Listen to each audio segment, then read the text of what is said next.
Now playing. Spoiler alert.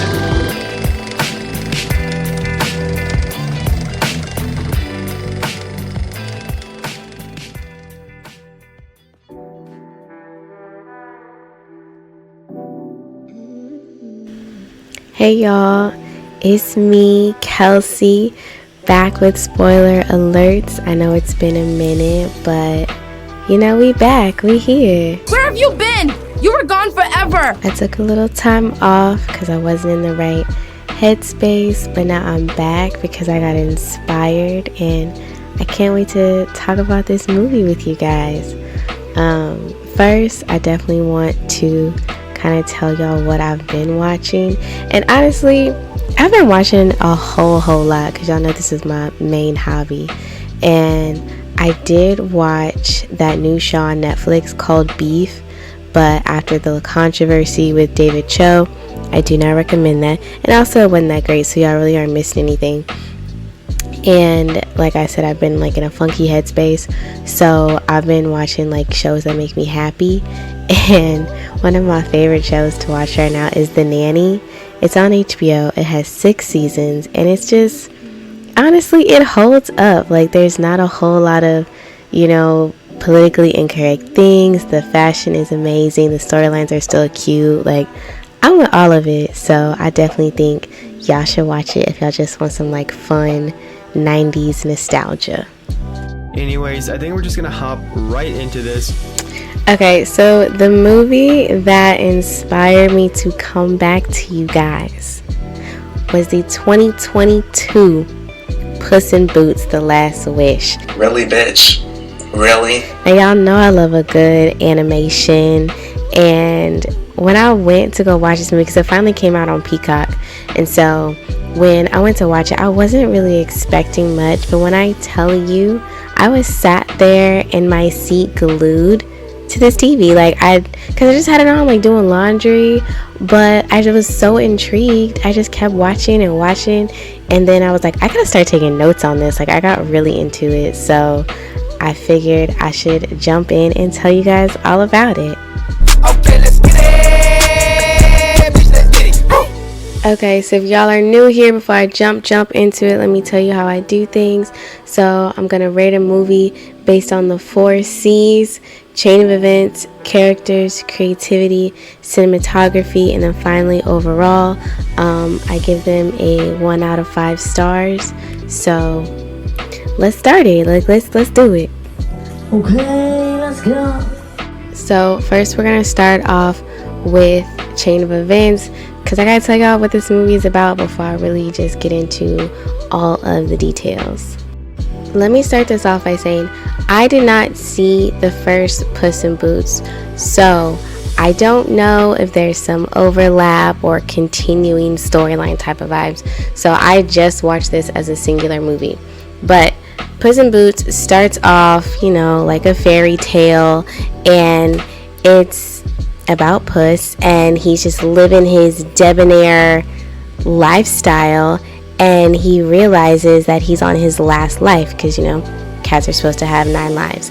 And so since he's on his last life, he's going on this super adventure to find this fallen star that will grant him a wish, which I kind of love that this is a fairy tale trope, because there's another movie, shout out to Stardust, where you have to find the fallen star to make a wish. It's really cute.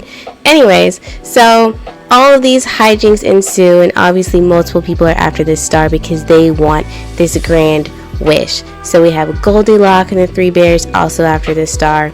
We have Little Jack Horner after the star, and they all want it for different reasons, and we're not fully sure what the reason. We know why Puss is after it, because he's gonna wish for more lives. Goldilocks, she's being really close to the chest on why she wants it, and then Jack Horner, he's after it because he wants all the magic in the world, right? But then as all of this is happening, Death is following Puss, because he's you didn't value any of your lives, so instead of me waiting for you to die, I'm gonna take this last one. And it's oops, so there's this hidden element behind it, because Puss is now legit fighting for his life, because Death is after him, and not just metaphorically, for real.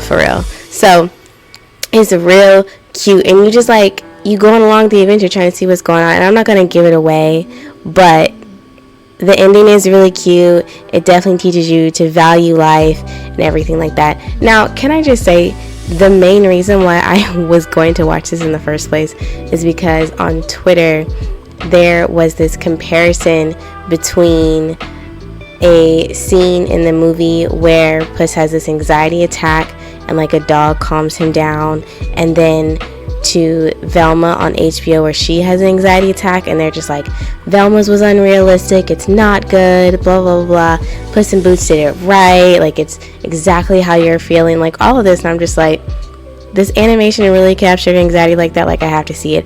And when you watch that scene, it really is true. Like for anyone who's had a panic attack, this is how it feels. Like you just, in the way they made this palatable for children and adults alike, I think that's great. What's the score?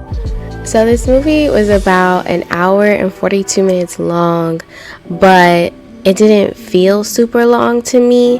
There may have been like some very brief slow moments, but again, like I said, I was trying to do laundry, so I did have it paused at certain points.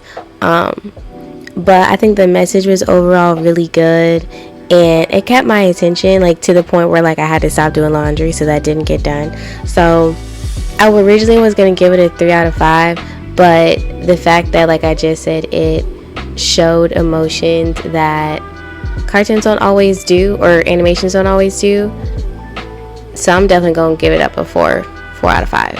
Hey, that's pretty good. Now let's get into these characters, because these characters are really the people who made me love this movie even more. So first we're going to talk about who voiced who. So Puss in Boots was voiced by Antonio Banderas, who was in Zorro, which was probably the main reason why he got Puss in Boots. His love interest, Kitty Softpaws, was voiced by Selma Hayek.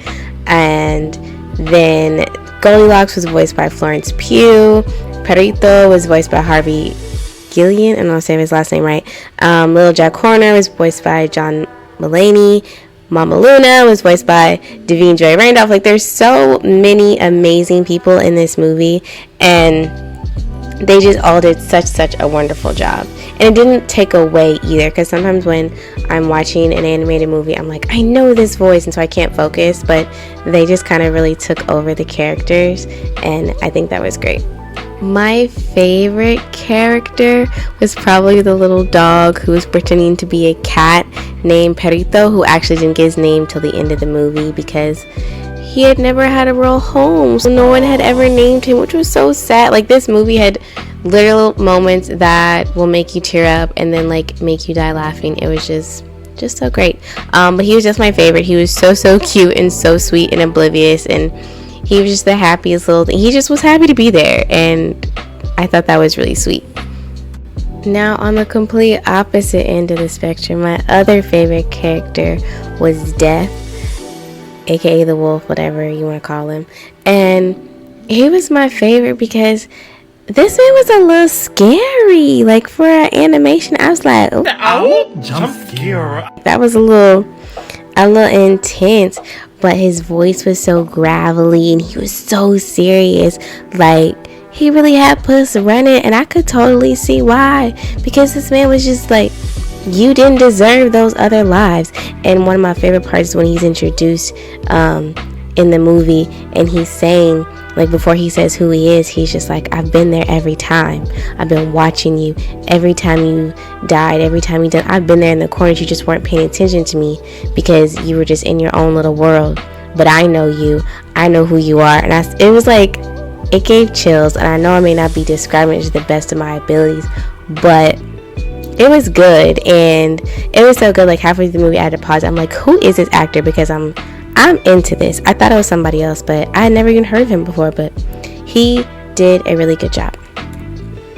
But Puss obviously had the most character development in the movie. The movie's about him, it's named after him, so obviously, like, he's gonna grow the most, because it starts off, he's just this self-centered, I almost said guy, this self-centered cat. He's like all about himself and doesn't care about other people. Well, that's not true.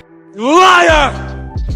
my bad. He does care about other people, but only if he's going to be getting paid. So that's like his big thing. And he's just careless. Like, he's like, oh, I have more lives. Like, it's fine. Like, it is what it is. And even to the point where he has a love interest, obviously, because why wouldn't a cat have another love interest? And he grows with her because originally they were engaged, apparently, and he left old girl at the altar. This nigga is trash. He explains why he did it, like, later on in the movie, but that's not the point. That is not the point. Anyways, he grows from thinking only about him to caring about his love interest, caring about Perrito, even caring about the other people who are going after the wish. Not the villain, but the other people that were going after the wish. And it just shows a lot of just growth for him, and it was cool to see his journey through everything.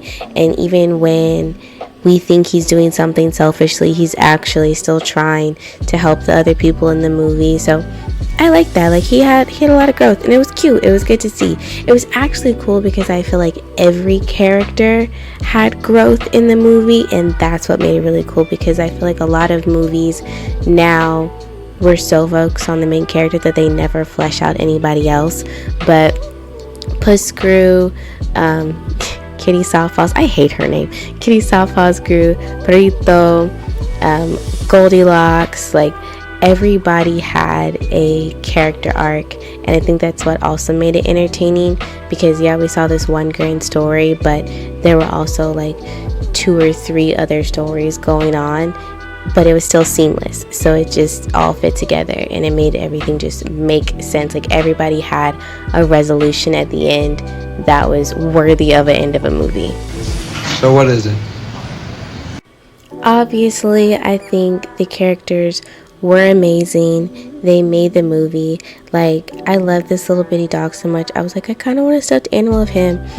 Death was absolutely perfect.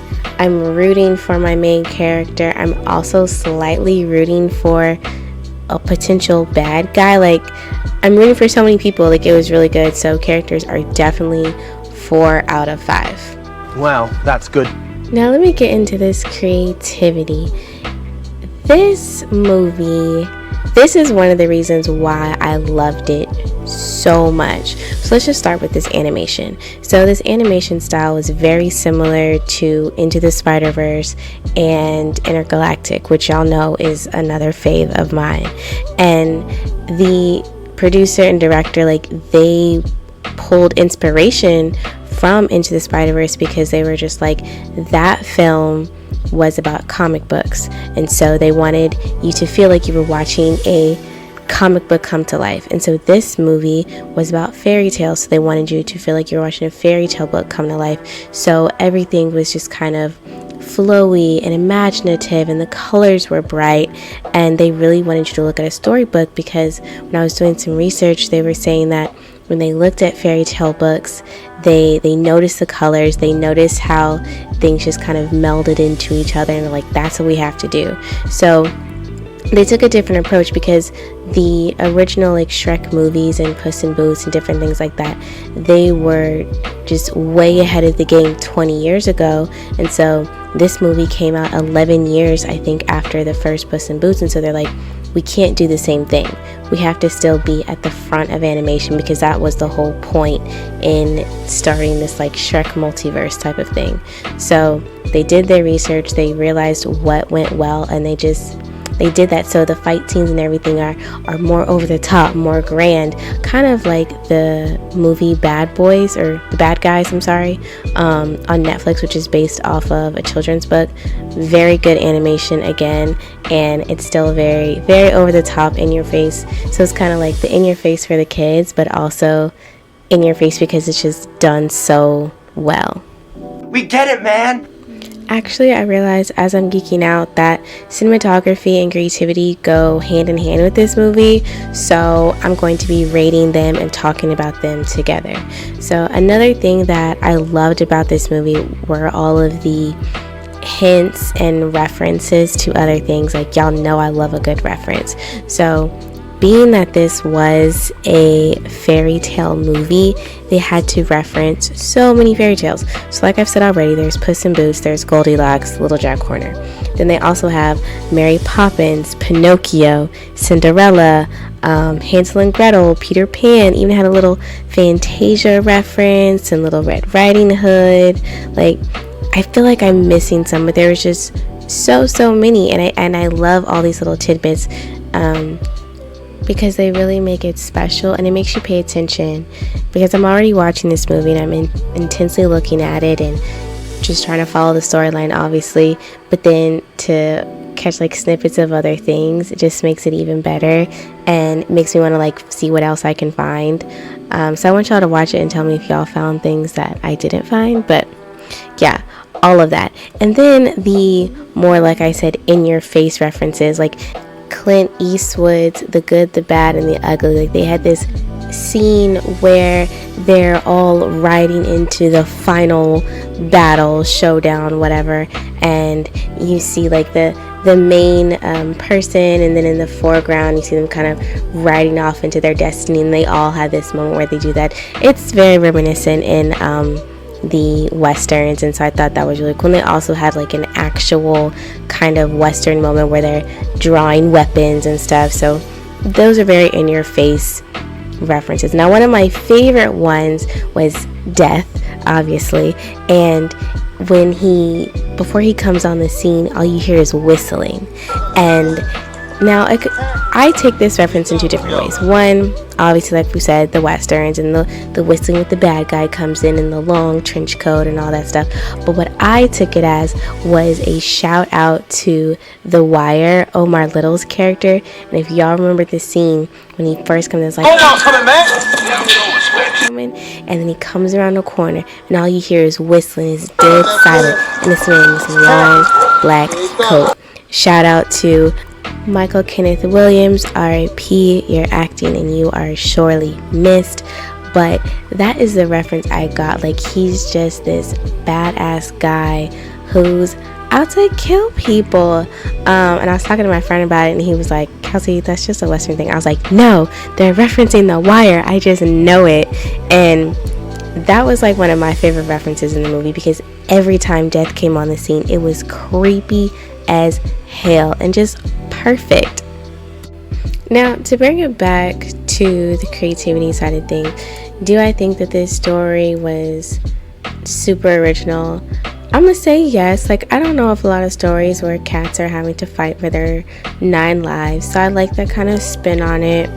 I love that even in a fairy tale world, like, things aren't perfect. Like, people still have wishes and dreams because they want things to be different. So I kind of like how we're humanizing fairy tales, I guess. So I really enjoyed that.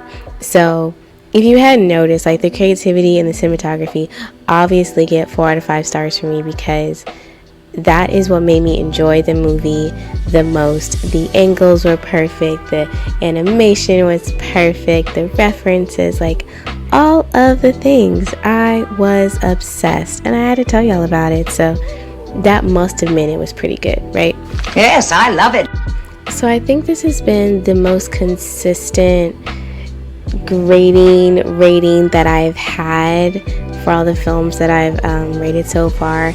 It's obviously a 4 out of 5 for me. I don't know what would have made it a 5 out of 5. Like, I mean, because it wasn't perfect, but it was really, really good. So I'm definitely going to give like a 4.5 out of 5, just because I feel like 5.5 is like a little too much, but definitely 4.5 out of 5.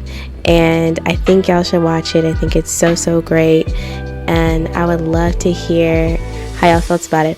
Also, can I just say that this was probably, even though I did love this movie so much, this was the shortest chain of events I've given, because there was so much going on and I didn't want to like give anything away, even though this is called spoiler alerts, but I didn't want to do that to y'all. So you better be happy that I kept it short and sweet, and I want y'all to watch it. Child. Anyway, so.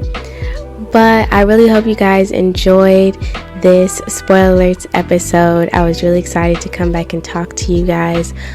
Please give me a follow on Instagram at spoiler_alerts with a Z, and a follow on Twitter at spoiler_alerts_. I don't know if I'm gonna be back next week. I really hope so.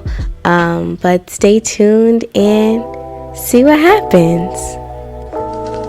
See you next week at this same time.